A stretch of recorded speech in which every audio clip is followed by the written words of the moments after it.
ప్రియ సహోదరి సహోదరులారా, మీకందరికీ నా వందనములు. ఈరోజు వాక్య ధ్యానము దేవుని రాజ్యం యొక్క మర్మములు.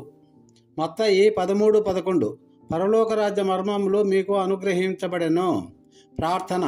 ప్రియమైన పరలోకపు తండ్రి, నీ రాజ్యము నీ చిత్తము మాకు తెలియజేయుచున్నందుకు మేము నీకు కృతజ్ఞతలు తెలుపుచున్నాము. ఈ సందేశము వినుచున్న ప్రతి హృదయానికి నీ రాజ్య మర్మములు అర్థమగునట్లు నీ పరిశుద్ధాత్మ ద్వారా నడిపించుము. యేసుక్రీస్తు నామములో ప్రార్థిస్తున్నాము తండ్రి, ఆమెన్. మర్మం అంటే ఏమిటి ప్రియనేస్తమా? మర్మం అంటే సాధారణ బుద్ధితో అర్థం కానిది. దేవుడు వెల్లడించినప్పుడు మాత్రమే అర్థమయ్యేది. మత్తయి 13:10-11 వరకు చదివినట్లయితే శిష్యులు యేసయ్యను అడిగారు, నీవు ఉపమానాలతో ఎందుకు చెప్పుచున్నావు?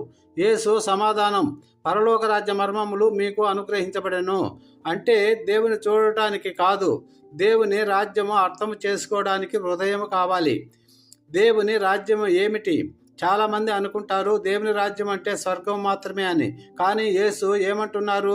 లూకా సువార్త 17:20-21 దేవుని రాజ్యము మీలోనే ఉంది. దేవుని రాజ్యము ఒక స్థలము కాదు, అది దేవుని పరిపాలన.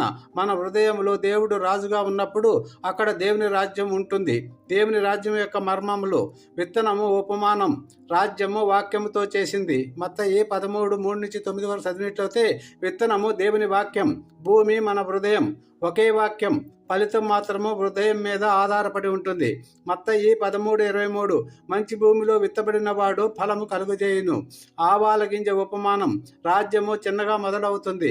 మత్తయి 13:31-32 చదివినట్లయితే ఆవగింజ చాలా చిన్నది, కానీ పెద్ద చెట్టు అవుతుంది.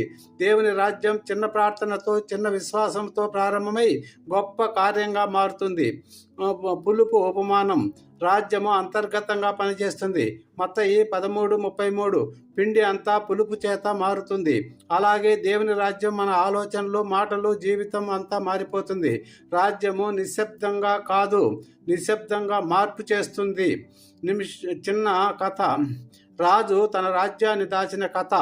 ఒక రాజు తన రాజ్యాన్ని తన కుమారునికి ఇవ్వాలనుకున్నాడు, కానీ కుమారుడు అహంకారంగా ఉన్నాడు.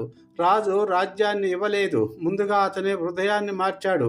దేవుడు కూడా అలాగే ముందు మన హృదయాల్లో రాజ్యాన్ని స్థాపిస్తాడు, తర్వాత మన చేతుల ద్వారా కార్యము జరిగిస్తాడు. మత్తయి 6:33 ముందుగా దేవుని రాజ్యమును ఆయన నీతిని వెతుకుడి. దేవుని రాజ్యం ఎవరికి తెలుస్తుంది? మత్తయి 13:17 వారి హృదయం మొద్దుగా అయింది. గర్విష్ఠులు కాదు, వినయంతో వెదుకు వారికే దేవుని రాజ్యం దొరుకుతుంది.